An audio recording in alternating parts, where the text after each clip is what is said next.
하나님 말씀 빌립보서 1장 6절로 11절까지 말씀입니다. 너희 안에서 착한 일을 시작하신 이가 그리스도 예수의 날까지 이루실 줄을 우리는 확신하노라. 내가 너희 무리를 위하여 이와 같이 생각하는 것이 마땅하니 이는 너희가 내 마음에 있음이요 나의 매임과 복음을 변명함과 확증함에 너희가 다 나와 함께 은혜에 참여하는 자가 됨이라. 내가 예수 그리스도의 심장으로 너희 무리를 얼마나 사모하는지 하나님이 내 정인이시니라.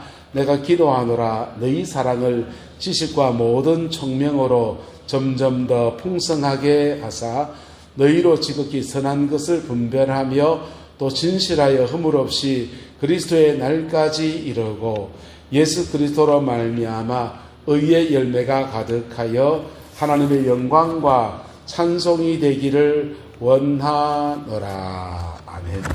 11절 말씀을 다시 한번 같이 읽어보자. 시작. 예수 그리스도로 말미암아 의의 열매가 가득하여 하나님의 영광과 찬송이 되기를 원하노라. 아멘. 이 말씀의 축복과 은혜가 저와 여러분과 여러분 남은 인생에 충만하게 되기를 예수님의 이름으로 축복합니다. 여러분, 나무가 어느 때가 가장 아름답습니까?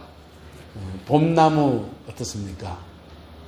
봄나무, 연한 나무 잎에서 이렇게 햇빛에 비춰지면 이파리가 반투명으로 이렇게 비춰지면서 얼마나 아름답고 또 싱그럽고 신선한 소망이 보여지고 봄나물로 이렇게 무쳐 먹으면 또 되게 맛있지 않습니까? 여름나무는 어떻습니까? 장렬하는 태양빛과 내리쬐는 그 태양빛과 그 쏟아지는 소나기 비용 안에서 견뎌내고 이겨내는 그런 견딤과 애씀이 그렇게 보이고, 가을나무는 어떻습니까? 가을나무가 되면은 점점 더 잎에 물이 들기 시작합니다. 그리고 한 잎씩 두 잎씩 떨어뜨리기 시작합니다. 근데 가을나무가 되었을 때 가장 아름다운 나무가 어떤 나무이겠습니까? 저는 열매 맺는 나무가 가장 아름답다고 생각합니다. 할렐루야. 인생도 마찬가지입니다. 10살 때 인생이 부러운 게 있어요. 공부 잘하는 애가 부럽고 잘생긴 애가 부럽습니다. 키 큰 애가 부럽고 또 재주가 많은 애가 부럽고, 그리고 20살 30살쯤 되면 뭐가 제일 부럽습니까? 얼굴 잘생기고 좋은 기업체에 취직해 있고 해서 좋은 직장 얻고 장가자고 시집 잘 간 사람이 부럽기도 합니다. 40대 50대까지도 그게 참 부러운 제목이지요. 60대쯤 되면 어떻습니까? 70이 되면 뭐 어떻습니까? 속된 말로 이런 말이 있대요. 나이 80이 넘었으면 집에 누우나 산에 누우나 똑같다. 여러분, 70이 되고 80이 되었을 때 그때 가장 아름다운 게 뭐겠습니까? 열매 맺는 생활입니다. 인생에 열매가 있는 사람이 부러워요. 경로당 가면은 어르신들끼리 뭐 갖고 자꾸 자랑하십니까? 오늘 아침에 고기 반찬 뭐 다 해가 이럽니까? 그 자랑할 게 뭡니까? 우리 집 아들이 말이야. 이게 입에 걸려가지고. 아들이 잘못되어 있으면 이래 있고. 여러분, 자식 자랑 왜 합니까? 그게 내 삶의 열매이거든요. 여러분의 가정과 삶에 열매 맺는 은혜가 있게 되기를 예수님의 이름으로 축복합니다. 오늘 바울 사도는 의의 열매가 충만하기를 바랬습니다. 의의 열매가 여러분 안에 충만하기를 바랬어요. 근데 의의 열매는 가장 첫 번째 열매는 내가 열매입니다. 한번 따라합시다. 내가 열매입니다. 우리 자신이 열매예요. 교회 안에는 3가지 열매가 있습니다. 알곡이 있어요. 그 다음에 알곡 다음에 뭐가 있을까요? 가라지가 있습니다. 가라지.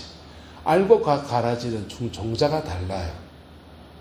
종자가 달라요. 근데 쭉쟁이가 있습니다. 쭉쟁이는 뭡니까? 알곡은 알곡인데 나락은 나락인데 그 비어있는 나락을 쭉쟁이라고 합니다. 쭉쟁이 되지 말고 알곡 되시기를 예수님의 이름으로 축복합니다. 구름 있을 때인데 태풍이 흰남도도 왔지만은 크기도 태풍이 막 왔습니다. 나락이 확 넘는데요. 누번 나락 보면서 저래 누보가 어쩌노 콧방에 들어서 나락을 베야 되는데 베지를 뭐하니까 그 이를 받쳐 세울 사람도 없고 걱정하니까 전호는 안 누웠네. 얼마나 좋노? 이랬습니다. 그랬더니 농사 짓는 분이 그러시대요. 목사님요, 그런 소리 많이 써. 누번 논이 차라리 낫니다. 왜요? 이러니까 누웠는 논은 나락이 무거워가지고 누운 기고 안 누운 거는 나락이 가벼워 안 누운 거니까 그건 다 전지 쭉대기입시다. 그 갑디다. 안 누웠는데 쭉대기만 있으면 무슨 소용이 있겠습니까? 네. 알이 꽉 차있는 충실한 나라, 그게 누워있을지라도 배기는 힘들어도 그게 낫다 얘기지요. 여러분, 우리 인생에도 알곡 되시기를 예수님의 이름으로 축복합니다. 가라지는 뭐냐? 교회를 다니면서 종교로서 기독교를 택한 분이에요. 종교로서 불교를 택했든지 종교로서 기독교를 택했든지, 종교로서 기독교를 택했는데 기독교의 정수는 뭡니까? 기독교의 본질은 피 묻은 십자가와 부활 사건입니다. 할렐루야. 예수님이 날 위해 죽으셨고 그분이 부활하셔서 우리에게 생명을 주신, 은혜를 주신 것, 그거 내가 회개하든지 내가 내 연약함을 주께 마음을 토해놓든지 할 때 고백하며 나가면 주님은 우리를 거듭나게 하십니다. 할렐루야. 그때부터 알곡이 되는 거예요. 이게 알곡이 되는 여정을 교회를 다니면서 거듭남의 사건이 없는 사람은 그 쭉쟁이라 하는 거예요. 그저 가라지라 하는 거예요. 종자가 다른 거예요. 근데 거듭나긴 했는데 신앙생활 하다 보면 시험도 오고 낭패도 겪고 어려움도 오지 않습니까? 그 낭패와 어려움들 속에서 니나 잘 믿어다 이러면서 교회를 그냥 다니기는 다니는데 그냥 교회 생활하면서 믿음의 헌신도 하지 않고 신앙이 연결지 않을 때 그걸 이제 쭉쟁이라 하는 겁니다. 지난번 교회에 있을 때 장로님이 한 분이 계셨는데 이 장로님이 젊은 날 신학을 하려고 침례교 신학대학에 신학을 했습니다. 신학을 하고 목사가 되겠다고 했는데 집안에서 함께 반대를 하고, 그리고 본인도 결혼하고서 아내는 또 안 믿는 아내를 얻었어요. 안 믿는 아내를 얻어놓으니까 이 신앙생활하고 신학을 하기가 어려운 겁니다. 동생을 신학을 시켜놓고는 자기는 신학을 그만뒀어요. 그만두고는 이제 집에서 농사 지면서 예수만 잘 믿으면 되겠다 하는데, 문제는 아내가 교회를 안 다니는 거예요. 아내가 교회를 안 다니니까 이분이요, 남편 되시는 장로님이, 집사님 시절이죠, 총각때 아내를 데리고 이 산 저 산 타고 다니면서 산기도를 막 시킵니다. 그러니까 막 기도 생활을 시키다 보니까 성령을 체험하게 되는데, 아내 되시는 분이 성령 체험하다가 하나님이 천국을 보여줬어요. 입신을 해가 천국을 갔다 왔다는 거예요. 그래가 남편 따라서 교회를 다니기 시작합니다. 교회를 다니기 시작하는데 바닷가 사람들 좀 괄괄한 게 있습니다. 얼마나 괄괄괄괄 하시는지, 개고기를 자셨는지, 얼마나 괄괄괄괄 하시는지. 그리스도인으로서의 동네에서나 이런 데서 안 믿는 사람들 속에서도 여러분, 빛은 소금은 고사하고 지 몫은 해야 될 거 아닙니까? 그죠? 상식도 없는 일들을 막 하는 거예요. 동네 농사 지으면 농사 짓는 분들은 물이 좀 귀하니까 우물 물 때문에 온 동네 쌈박질하고 막 그러는 겁니다. 교회 집사님이신데. 그래서 남편은 장로가 됐는데 본인은 교회에서 권사도 안 세워줬어요. 그러다가 이제 하도 안 돼서 그냥 명예권사를 이제 은퇴하기 직전에 세워드렸어요. 여러분, 신앙생활 죄송합니다. 곧따구로 하면 그걸 뭐라 한다? 그거를 쭉쟁이라 하는 겁니다. 쭉쟁이. 쭉쟁이는 가라지보다 낫다 안 낫다? 가라지보다 낫습니다. 할렐루야.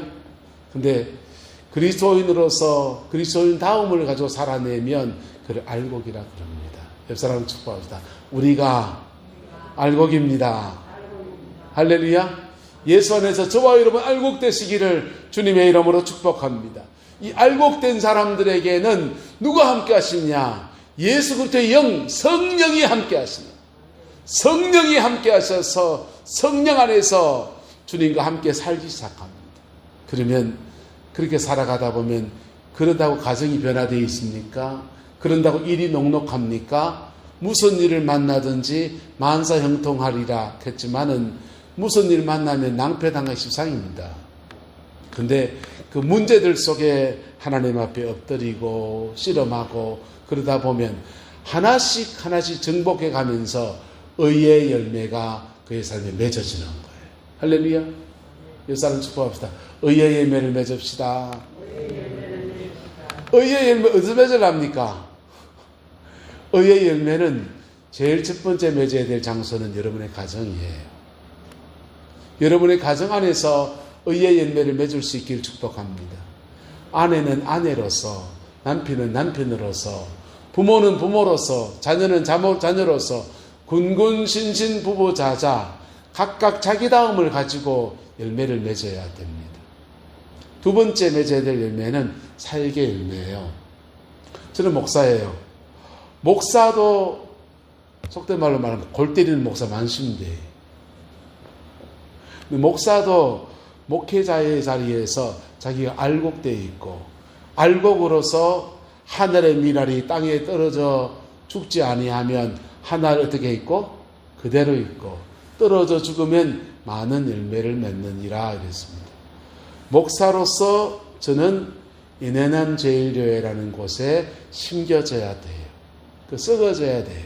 그래야 이 교회에서 사역의 열매라는 것이 맺어지게 됩니다. 할렐루야. 그게 사역의 열매예요. 우리 각자 삶의 자리들이 있어요. 교회 장로님들은요, 장로님으로서 교회에 부름받은 사명이 있습니다. 그 일에 대해서 부르심에 대한 열매들이 맺어지게 되기를 예수님의 이름으로 축복합니다. 그렇게 열매가 맺어지는 데 있어서 두 가지 방향이 있다는 겁니다. 오늘 낮에 드린 말씀을 이어서 말합니다. 따라합시다. 빛으로, 소금으로. 어떤 사람은 빛으로 열매를 맺습니다. 어떤 사람은 드러나요. 빛으로 열매를 맺는 사람들은요, 다른 사람 앞에 드러납니다. 드러나서 그냥 그 사람이 목사라면 말씀을 전할 때 청산유수같이 말합니다. 소금으로는요, 드러나지 않습니다. 언변도 약할 수 있습니다. 그런데 드러나지 않는데 묵묵하게 기도하면서 자신의 몫을 걸어가는 그런 분들이 대한민국 땅에 지금도 많이 계십니다. 할렐루야. 빛으로 쓰임받든지 소금으로 쓰임받든지 그렇게 자신의 사역 안에서 부르심 안에서 그 길을 묵묵히 걷는 거예요. 그럴 때 빛으로 쓰임받는 속에서 하나님이 설교자라면 설교 안에서 영혼 살리는 일을 하시고 다양한 역사들 속에서 주의 복음을 풀어내고 은혜를 이루어 나가는 의의 열매가 그의 사역에 맺혀집니다. 소금으로 쓰임받는 사람들은요, 안 드러납니다. 사람들은 몰라줍니다. 여기에 비밀이 생기는데 사람들이 몰라주고 그러니까 사람들은 우리는 다 자기 나름의 눈을 가지고 있어요. 하나님은 중심을 보지만 우리는 중심을 못 봐요. 그래서 소금으로 쓰임받는 사람들의 가치를 몰라줄 때가 참 많습니다. 소금으로 쓰임받는 사람들을 보고 니까짓 게 뭐 사람들이 무시하듯이 그렇게 무시할 수 있습니다. 그런데 그분이 너무나 소중한 분이십니다. 할렐루야.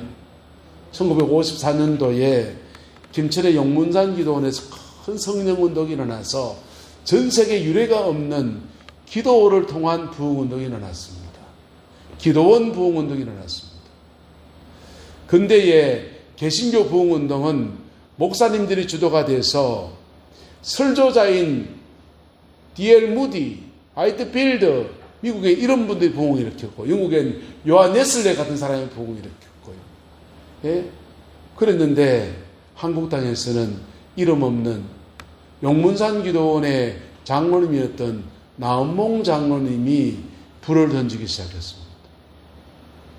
그 부흥운동이 막 일어날 때 그 부흥운동 안에서 사람들이 기도하러 몰려왔다가 몸 아픈 사람들이 거기 몰려왔다가 그렇게 치유 역사가 굉장히 많이 일어났어요. 근데 그 치유 역사가 일어나는 중에 용문산 기도원에 한 분이 계셨는데 김인옥 장로님이란 분이 계셨어요. 그 장로님이 한센시병 환자였습니다. 나병 환자였습니다. 손가락이 없어요. 다 떨어져 나가고 손가락이 요로 되어 있습니다. 조각손을 가지고서 이분이 머리에다가 쿡 찍으면 병이 낫는 거예요. 머리에다 쿡 찍으면 병이 낫는데 하나님의 은혜를 입어서 한센병 환자가 머리에 쿡 찍으면 병이 낫습니다. 겸손하게 머리에 찍히면 병이 낫는 겁니다. 얼마나 놀라운 은사예요? 그런데요, 그 나은몽 장로님과 함께 동역하면서 기도하면서 함께 기도원을 꾸려가는 많은 분들이 그 동역하면서 그 안에도 음지가 있고 양지가 있는가 보지요. 니까짓 게 뭐 이런 거. 이분 차별 대우 받는 것 때문에 속상하기도 하고요. 몇 번을 용문산을 떠났다가 다시 들어갔다가 떠났다가 다시 들어갔다가 그랬어요. 근데 그 차별을 못 견뎌서 그분이 떠났습니다. 그리고는 기도원이 급격히 영적으로 쇠락되어졌어요. 이단 시대도 말리고, 그리고는 그 기도원 영적인 흐름들을 다 놓쳐버렸다는 그런 얘기를 들었습니다. 하나님 앞에서 때로는 빛으로 부름받은 사람이 있고요. 할렐루야. 소금으로 부름받는 사람이 있습니다. 소금은 드러나지 않습니다. 소금은 드러나지 않지만은 그의 길을 그는 그대로 묵묵히 걸어가야 합니다. 할렐루야. 그럴 때 소금 안에서 하나님이 그를 들어서시는 아름다운 역사가, 의의 열매가 그가 모르는 새에 맺어지는 아름다운 은혜의 역사가 일어나게 돼요. 빛으로 쓰임받는 사람들은요, 빛으로 쓰임받은 사람들은 주로 교만해서 넘어지기 쉽고요, 그 빛을 잃어버리기가 쉽고요, 소금으로 쓰임받는 사람들은 누가 알아주지 않는다라고 하는 그 섭섭함들 때문에 이 도의되나 니까짓게 뭐 이런 말들 때문에 속상해하다가 에이 때려쳐 보자 하다가 그만 자신의 본부를 잃어버리게 돼요. 옆 사람 다시 축복합시다. 당신은 빛입니까? 소금입니까? 여러분, 빛으로서 부름받았으면 겸비하시기를 주님의 이름으로 축복합니다. 소금으로 쓰임받았으면, 부름받았으면, 여러분, 누가 뭐라 해도 나는 하나님께 소금으로 쓰임받는다라는 자부심을 갖게 되기를 축복합니다. 서로 간에는요, 존중이 필요한 거예요. 서로 간에는 서로 존중이 필요한 겁니다. 그럴 때 빛으로 쓰임받은 사람과 소금으로 쓰임받는 사람이 합쳐서 도둑질도 뭐가 맞아야? 손발이 맞아 햄지요. 손발이 마주치면서 의의 열매가 그 공동체 전체에 부어지는 은혜가 그렇게 주어집니다. 그 복과 은혜가 함께하게 되기를 예수님의 이름으로 축복합니다. 주로 빛으로 쓰임받는 사람들은 어떠냐 하면요, 빛으로 쓰임받는 사람은 열심히 기도하면 성령의 은사는 안 줘요. 목소리로 말하면 열심히 기도하는데 하나님 예언의 은사를 주옵소 안 줘요. 근데 설교자의 은사가 점점 더 깊어집니다. 성경을 읽으면 자꾸 깨달아집니다. 그 사람은 뭐 하라고요? 이거 잡고 일하라고. 뭐 하라고요? 이거 잡고 일하라고요. 마이크 잡고 일하라고. 할렐루야. 빛으로 쓰임받는 사람. 근데 소금으로 쓰임받는 사람들은요, 기도 열심히 하는데 설교 뒤지게 뭐합니다. 기도 열심히 하는데 말씀을 전하는데 조리도 없고 앞에 가 있고 뒤에 가 있고 막 헷갈리고 막 그럽니다. 근데 안수기도 하면 역사가 막 일어나요. 은사가 강해집니다. 뭐가 강해진다고요? 은사가 강해져요. 여러분, 여러분, 하나님이 은혜를 주실 때 똑같은 성령을 주시는데 재능을 점점 더 개발시켜 준 사람이 있어요. 재능을 점점 더 개발시켜 줘서 어떤 사람은 피아노를 치고, 어떤 사람은 강단에서 사역 말씀을 전하고, 그리고 어떤 사람은 세상 속에서 직업 안에서 번쩍번쩍하게 만들어주시고, 그래서 세상에 빛이 되게 세워서서 그것을 통해서 들어 쓰는 사람이 있고요. 어떤 사람은 하나님이 숨겨놓습니다. 열심히 기도하는데 남이 알아주지도 않고, 하나님 앞에 몸부림을 쳐가는데 누가 알아주는 것도 아니고, 이단 소리나 듣고요, 이상한 사람이나 소리 듣고요. 근데 자기 안에 기도의 세계가 깊어서 마치 소금처럼 쓰임 받습니다. 베드로전서는 말합니다. 하나님이 우리를 부르셨는데 따라합시다. 너희는 왕이요 제사장이라. 하나님이 우리를 부르셨는데 왕처럼 부르는 사람은요, 재능을 점점 더 열어주시고 사랑을 붙이시고 점점 더 걸으시고요, 제사장처럼 쓰임 받는 사람은 누구 위해서 중복이다 누구 알아주길 합니까? 몰라줘요. 소금처럼 쓰임 받는 사람이에요. 그런데 자기의 길을 부르심을 묵묵히 걸어가면 그의 삶에 의의 열매가 충만해집니다. 뭐가 충만해진다? 의의 열매가 충만해집니다.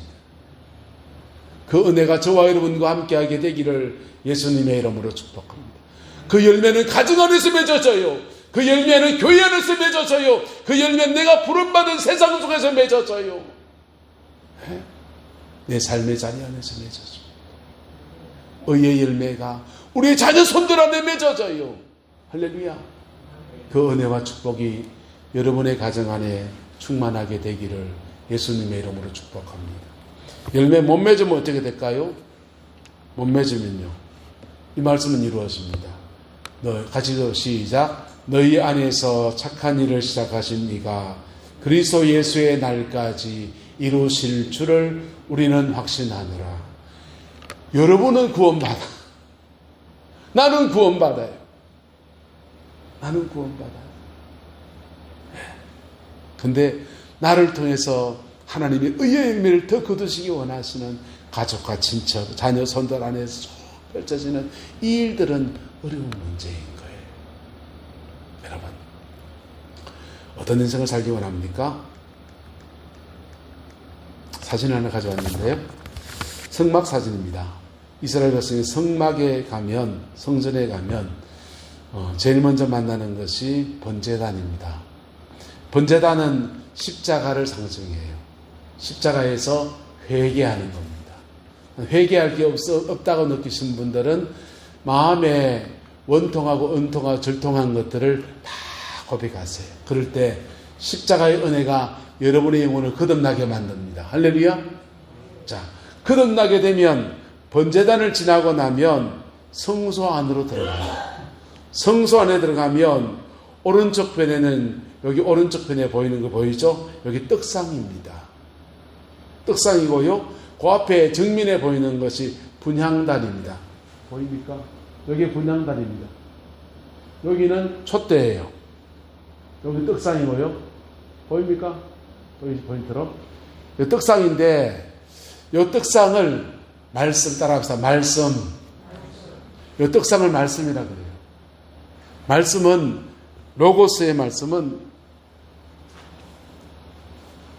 성경 제66권 로고스의 말씀. 요거는 기록된 말씀이라 합니다. 이 말씀이 내 마음 안에 내게 준 말씀이 될 때 레마의 말씀. 무슨 말씀? 레마의 말씀이라 합니다. 요 떡상은 레마의 말씀을 말해요. 그리고 앞에는 분향단, 기도의 향단입니다. 이건 기도의 단이에요. 예수님 말씀하셨습니다. 내가 너희 안에 있고, 거듭날 때 주님이 우리 안에 들어오십니다. 내가 너희 안에 있고, 그리고 레마의 말씀, 내 말이 너희 안에 거하면, 그 다음은요, 무엇이든지 기도하는, 무엇이든지 구하라. 너의 분향단에서 무엇이든지 구해봐라. 그리하면 주시리라 그랬어요. 그렇게 받으면요, 받은 것을 가지고 메노나, 여기가 메노라라고 히브리어로는 촛대입니다. 남따라보다 빛으로 소금으로 삽니다. 하나님이 주신 은혜 안에서, 분향단에서 받은 은혜 가지고서, 주신 물질 가지고서, 주신 은사 가지고서, 주신 성령의 능력 가지고서 빛으로 소금으로 살아간다는 거예요. 그럴 때 우리의 삶에 놀라운 열매들이 맺어지게 됩니다. 그 복과 은혜가 저와 여러분과 함께하게 되기를 예수님의 이름으로 축복합니다. 네. 우리는 피 묻은 십자가 번제단에서 우리의 죄를 자복하는 데서 시작해야 돼요. 그럴 때 거듭나면서 내 영혼의 열매가 맺어지기 시작합니다. 그리고 내가 알곡이 된 사람이 내 삶의 자리 안에서, 가정 안에서 썩어진 미랄대에서 심겨질 때, 어떤 분들은 그렇습니다. 우리 어머니는 우리 집안의 선교사예요. 안 믿는 집안에 시집 와가지고 시어머니, 시어머니, 시아버지, 남편, 자녀들 기도로 붙들고 가면서 그렇게 이 가정에 복음을 풀어놨어요. 선교사잖아요. 네. 그럴 때 그는 가정의 열매가 맺어진 사람이에요. 할렐루야. 그리고 그의 사역의 삶에 부르신 삶의 자리 안에서 믿음의 열매가 아름답게 맺어진 사람, 저와 여러분 되시기를 예수님의 이름으로 축복합니다. 그때 어떤 사람은 빛이 될 겁니다. 어떤 사람은 소금 될 겁니다. 어떤 사람은 왕처럼 들었을 겁니다. 어떤 사람은 제사장처럼 숨겨놓고서 중보자로서 그렇게 들었을 겁니다. 그때 자기의 길을 묵묵히 걸어가는 은혜가 있게 되기를 예수님의 이름으로 축복합니다. 기도하겠습니다. 좋으신 아버지 하나님, 오늘 주님의 말씀 앞에 우리가 섭니다. 의의 열매가 우리의 남은 인생에 가득하기를 소망합니다. 의의 열매가 우리 자녀 손들 안에 충만하게 되기를 소망합니다. 의의 열매가 우리 내남 제일교회를 통해서 이 내남 땅에 가득하기를 소망합니다. 이 땅에 교회를 세우시고 100년, 70년이 지났습니다.